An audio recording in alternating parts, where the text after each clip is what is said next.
আমি কন্টেন্ট তৈরি করি, আবার সেই কন্টেন্টগুলো আপনাদের সাথে শেয়ারও করে থাকি। তার মানে আমি একজন কন্টেন্ট ক্রিয়েটর। আমার ভালো লাগা, খারাপ লাগা, সুখ দুঃখ সবকিছু মিলিয়ে আর 4-5টা মানুষের মতনই আমার জীবন। আমি আমার লাইফের প্রতিটি দিনের কিছু মুহূর্ত আমার ভালো লাগা থেকে আমি আপনাদের সাথে শেয়ার করে থাকি, যেটাতে আপনারা আমাকে ভালোবাসা দিলে আমার আরো বেশি ভালো লাগা কাজ করে। তো হাই এভরিওয়ান, আসসালামু আলাইকুম। সবার কি অবস্থা, কেমন আছেন? আশা করি সবাই ভালো আছেন। অনেক ভোর সকালে ঘুম থেকে উঠেছি, ফ্রেশ হয়ে শুয়েছিলাম, কখন যে চোখটা লেগে গিয়েছে, আবার ঘুম ভেঙেছে অনেক বেলা করে। আগের দিনের শুকনো জামা কাপড় গুলি ছাদ থেকে এনে ভাঁজ না করে এমনিতেই রেখে দিয়েছিলাম, সেগুলোকে ভাঁজ করলাম। দেন এরপর আমি একটু ফ্রেশ হয়ে নিয়েছি। ফ্রেশ ট্রেশ হয়ে বেশ কিছুক্ষণ পর আমন চালের ভাতের ফ্যান খেলাম। দেখে মনে হচ্ছে এতগুলা দুধ চা, তবে না। আচ্ছা, কার কার কাছে আমন চালের ভাতের ফ্যান ভালো লাগে? আমার কাছে কিন্তু অনেক অনেক ভালো লাগে। তারপর বিছানা ঘর ঝাড়ু দিয়ে তেমন একটা কাজ ছিল না, আমি বসেছিলাম।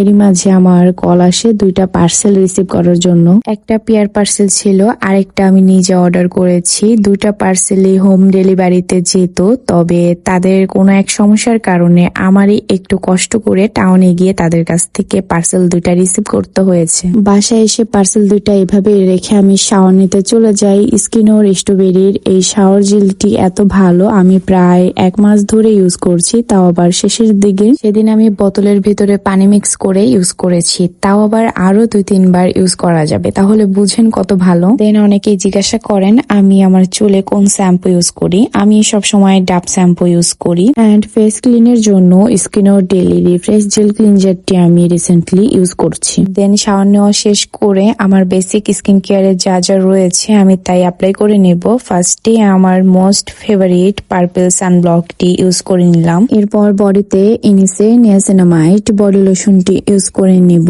আমার সব কয়টা বডি লোশনের থেকে ইনিসে নিয়াসিনামাইড বডি লোশনটি আমার অনেক ফেভারিট হয়ে গিয়েছে। এরপর আমি যা আছে সবকিছু ছাড়া চলতে পারবো, বাট তিব্বত পমেট ছাড়া আমি একদমই চলতে পারি না। আমার সব সময় তিব্বত পমেট লাগে, গরম নাই শীত নাই, সব সময় লাগে। দেন এরপর সানলাইট থাকতে থাকতে পার্সেল গুলো আনবক্স করলাম। সরি, আমি করিনি, সেদিনের মতন আমার বাবাই পার্সেল আনবক্স করেছে। আমার শাওয়ার জেলটি একদম শেষের দিকে, এজন্য আমি আবারও স্কিনো থেকে mix food shower gel order করেছি। এর আগে স্কিনো থেকে স্ট্রবেরি শাওয়ার জেলটি আমাকে পেয়ার হিসেবে পাঠিয়েছিল, সেদিন আবারও সরাসরি স্কিনো থেকে আমাকে পেয়ার পাঠিয়েছে ইনিসে salicylic cleansing foam face wash. আমি বেশ কিছুদিন ইউজ করে তোমাদের সাথে এই ফেস ওয়াশটির অথেন্টিক ফিডব্যাক শেয়ার করে দিবনি। তো যাই হোক, পার্সেল আনবক্স করে আমি একটু শুয়েছিলাম। এরপর আর তেমন কোনো কাজের ভিডিওর ক্লিপস অথবা ভিডিওর শুট করা হয়নি। দেন এটা হচ্ছে সন্ধ্যার পরে, অর্থাৎ রাতের বেলা বললেই চলে। রান্না বান্নার শেষে খুব মন চাচ্ছিল নুডলস রান্না করি, বাসার সবাই মিলে খাই। নুডলসটা বিকেলে রান্না করার কথা ছিল।